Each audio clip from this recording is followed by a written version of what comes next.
Hello students. तो आप सभी अपने बोर्ड के एग्ज़ाम प्रिपरेशन में लगे होंगे। आज के वीडियो में हम क्लास 12 कीपिंग क्वाइट के पोएम के कुछ MCQs देखेंगे। तो चलिए स्टार्ट करते हैं। First question is why does the poet ask us to count to 12? Poet हमें 12 तक काउंट करने को क्यों कहता है? Options are to calculate time, time calculate करने के लिए, to mark a short pause for silence, थोड़ी देर चुप रहने के लिए, to start a prayer, prayer करने के लिए, और टू क्रिएट फियर, डर उत्पन्न करने के लिए। So the answer should be B, short pause for silence. Not speak in any language, this line suggest language barrier, unity beyond language, hatred among nation, ignorance. Answer is B, unity beyond language. What does not move our arms so much symbolize? Not move our arms symbolize यहाँ पे किस चीज़ का प्रतीक है? Laziness, violence and overactivity, physical weakness, exercise. So the answer is B, violence and overactivity. The tone of the poet in these lines. Poem की lines में poet की tone कैसी है? Angry, sarcastic, calm and reflective, humorous. Answer should be C, calm and reflective.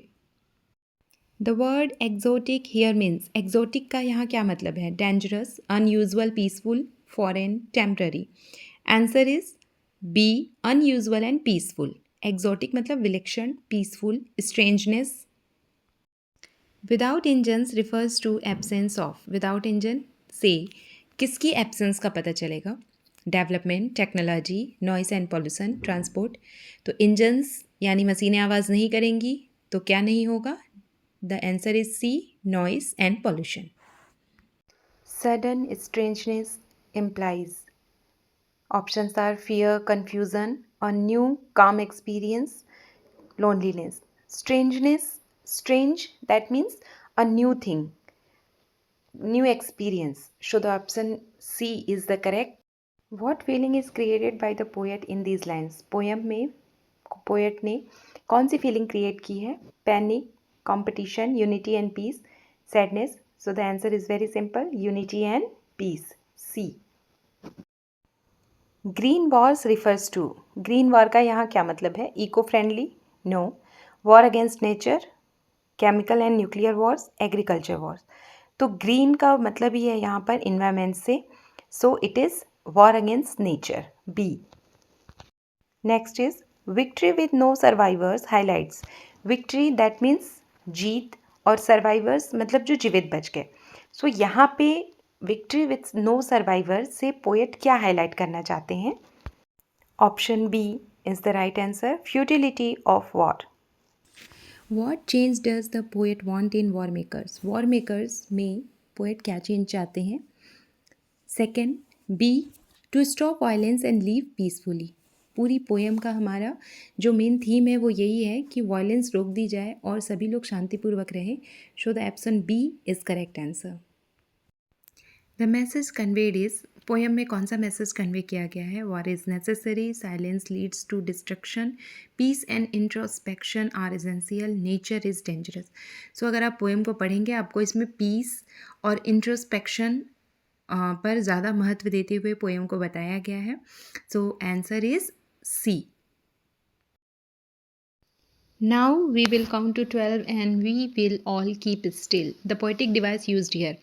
इस poem में keeping quiet में सबसे ज़्यादा जिस पोएटिक डिवाइस का यूज़ हुआ है दैट इज़ कॉल्ड सिम्बलिज्म, और इस लाइन में भी सिम्बलिज्म है. So the answer is B, symbolism.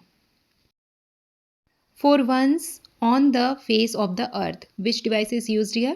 So face of the earth, यहाँ पे हम पर्सोनिफिकेशन यानी मानवीकरण कर रहे हैं. जहाँ पे भी हम एज अ पर्सन किसी वस्तु को देखते हैं वहाँ पर हम पर्सोनिफिकेशन पोएटिक डिवाइस देखते हैं. So the answer is B. Without rush, without engine, यहाँ पर विदाउट विदाउट वर्ड का रिपीटेशन हुआ है. So the answer is A, repetition. Okay. Victory with no survivors, यहाँ पर किस पोएटिक डिवाइस का यूज़ किया गया है? It is paradox. जहाँ पर हम लाइन में कुछ अपोजिट रिजल्ट की बात करते हैं, दो विपरीत थॉट्स की बात होती है, वहाँ पर पैराडॉक्स यूज़ होता है. The salt of the earth refers to ordinary people. यहाँ पर पोएटिक डिवाइस मेटाफोर का यूज हुआ है। Answer is B, metaphor. Clean clothes symbolize, यहाँ पे क्लीन क्लॉथ्स किस चीज़ का सिंबल है? Fashion, wealth, innocence and peace, power. So according to the poem it is C, innocence and peace. Poetic device में और क्लैरिटी के लिए एक वीडियो डिस्क्रिप्शन बॉक्स में दी गई है, आप उसे देख सकते हैं। If you find the video helpful, like, follow and share with other peoples. Thank you for watching.